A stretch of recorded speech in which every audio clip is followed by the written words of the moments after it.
இன்றைக்கி எங்கள் வீட்டுக்காரர் பார்த்தீங்கன்னா வேலைக்கு போயிருக்காரு. அவர் வந்ததுமே எனக்கு ஏதாவது ஸ்நாக்ஸ் அதை செஞ்சு கொடு இதை செஞ்சு கொடுன்னு சொல்லி ஏதாவது கேட்டுக்கிட்டே இருப்பார்.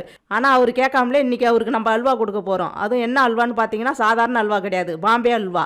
அதுக்கு முதல்ல ஒரு பவுலில் 1 கப்பு கார்ன்ஃப்ளவர் மாவு 2 கப்பு தண்ணி ஊற்றி நல்லா கட்டி இல்லாத கரகரன்னு கரைச்சி எடுத்ததுக்கப்புறம் ஒரு கடாயில் 2 கப்பு சர்க்கரைக்கு 2 கப்பு தண்ணி ஊற்றி இதையும் கரைச்சி ஒரு கொதி வந்ததும் அடுப்பை லோ ஃப்ளேமில் வச்சுட்டு கரைச்சி வச்ச கார்ன்ஃப்ளவர் மாவு ஊற்றி கை விடாமல் கிண்டு இந்த பதம் வந்ததும் நுணுக்கி வச்ச ஏலக்காய் பொடி 1 ஸ்பூன் நெய்யை ஊற்றி கிண்டிக்கிட்டே உங்கள்கிட்ட என்ன ஃபுட் கலர் இருக்குதோ அதை இதில் சேர்த்து மறுபடியும் 1 ஸ்பூன் நெய்யை விட்டு கிண்டிக்கிட்டே எந்த பாத்திரத்தில் இதை ஊற்ற போகிறோமோ அதில் நெய்யை தடவி டெக்கரேஷனுக்காக முந்திரி பருப்பை லைட்டாக தூவி விட்டுட்டு இவங்களுக்கும் இப்போ கொஞ்சம் முந்திரி கொஞ்சம் நெய்யும் சேர்த்து நல்லா கிண்டு இந்த பதம் வந்ததும் எந்த பாத்திரத்தில் நெய் தடணுமோ அந்த பாத்திரத்துக்கு மாற்றி இவங்களை லெவல் பண்ணி நல்லா ஆற விட்டதுக்கப்புறம் ஒரு பிளேட்டில் மாற்றி குட்டி குட்டி பீஸாக கட் பண்ணி எடுத்தால் பாம்பே அல்வா ரெடி. இந்தாப்பா இன்னைக்கு நீங்கள் கேட்காமலே உங்களுக்கு நான் அல்வா செஞ்சுருக்கேன். சாப்பிட்டு பார்த்துருவோம் எப்படி இருக்குன்னு.